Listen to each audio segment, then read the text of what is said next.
हम आपको बता दें कि अभी हाल ही में आई हुई फिल्म पुष्पा साउथ इंडिया की सुपर डुपर हिट फिल्मों से एक रह चुकी है। इस फिल्म की अगर बात करें तो इस फिल्म ने बॉक्स ऑफिस में धूम मचा रखी है। साउथ की इस फिल्म ने मानो सारे रिकॉर्ड ही तोड़ रखे हैं और इस फिल्म ने करोड़ों रुपए की भी कमाई कर रखी है। इस फिल्म में पुष्पा राज के लीड रोल को मशहूर अभिनेता अल्लू अर्जुन ने निभाया है।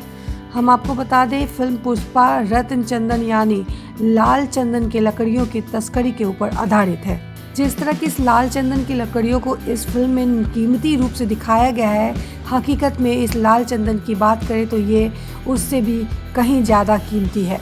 इस फिल्म के जरिए यही बताया गया है कि कैसे आंध्र प्रदेश के घने जंगलों में इस बेशकीमती लाल चंदन की लकड़ी को पाया जाता है और साथ ही साथ इस कीमती लकड़ी की भी कीमत करोड़ों में है। इसके पेड़ बहुत ही बड़े बड़े होते हैं और उन पेड़ों से इस लाल लकड़ी को निकालना भी बहुत कठिन काम होता है। वहीं इस फिल्म में ये दिखाया गया है कि पुष्पा इन लाल चंदन के तस्करी के लिए कई सारे जुगाड़ों को लगाता है और अपने काम को अंजाम भी बहुत अच्छे से देता है। साथ ही साथ इस तस्करी में उसके साथ बहुत से बड़े बड़े लोगों का भी हाथ होता है। यह व्यापार इस फिल्म में करोड़ों अरबों का खेल बताया गया है। चंदन दो तरह के होते हैं, एक लाल होता है तो वहीं दूसरा सफ़ेद होता है, लेकिन दोनों की बात करें तो दोनों ही बहुत कीमती होते हैं। आपकी जानकारी के लिए बता दें अंतर्राष्ट्रीय प्रकृति संरक्षण संघ ने इस लाल चंदन को विलुप्त होने के कगार पर बताया है। अब ये हमारे देश भारत में पूर्वी तटवर्ती क्षेत्र में एक लिमिटेड अमाउंट में ही बच गए हैं। IUCN के सर्वे के मुताबिक साल 2018 में से विलुप्त होने वाले श्रेणी में रखा गया है। आपको बता दें कि ये पेड़ कुछ समय बहुत ही ज़्यादा काटे जाने के कारण अब इसका पेड़ पूरी दुनिया में ही सिर्फ 5% ही बचे हुए रह गए हैं। तो वहीं अब आपके ये सोचने होंगे कि आखिर इतने कम मात्रा में बचे हुए लाल चंदन के पेड़ों का इस्तेमाल फिल्म की शूटिंग में कैसे किया गया होगा।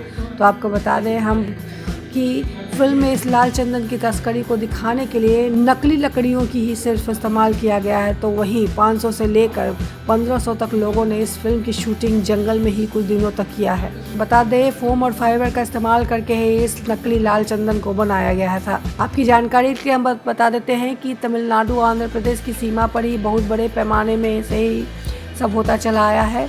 तो वहीं लाल चंदन की कई कहानी और किस्से भी हमें सुनने को मिले हैं। मशहूर डाकू वीरप्पन के पास इन चंदन लकड़ियों का बहुत बड़ा तस्कर था। बता दें कि इस लकड़ियों का इस्तेमाल पूजा पाठ की सामग्री में भी होता है, जहां लाल चंदन का इस्तेमाल शैव और शतर संप्रदाय द्वारा किया जाता है। तो वहीं दूसरी तरफ वैष्णव समाज सफ़ेद चंदन का इस्तेमाल करता है। इसका इस्तेमाल पूजा पाठ के अलावा भी सौंदर्य प्रसाधन और वाइन बनाने वाली कामों में किया जाता है। तो वहीं बात करें कि वाइन इंडस्ट्री में तो यह लाल चंदन वाइन इंडस्ट्री में काफ़ी ज़्यादा डिमांडिंग है। बता दें इंटरनेशनल मार्केट में इसकी शुरुआत 3000 प्रति किलो से होती है। हमारे भारत में इसके पेड़ को काटना, इसे बेचने और खरीदने में पर सख्त रोक लगी हुई है, लेकिन इसके बावजूद भी लीगल रूप से छुप छुपा कर यह काम होता ही आ रहा है। इसके लिए फार्म का गठन भी किया गया है। आपको बता दें पिछले साल 2021 को ही इसकी लकड़ियों को जब्त किया गया था, जिसकी कीमत थी 508 रुपये थी।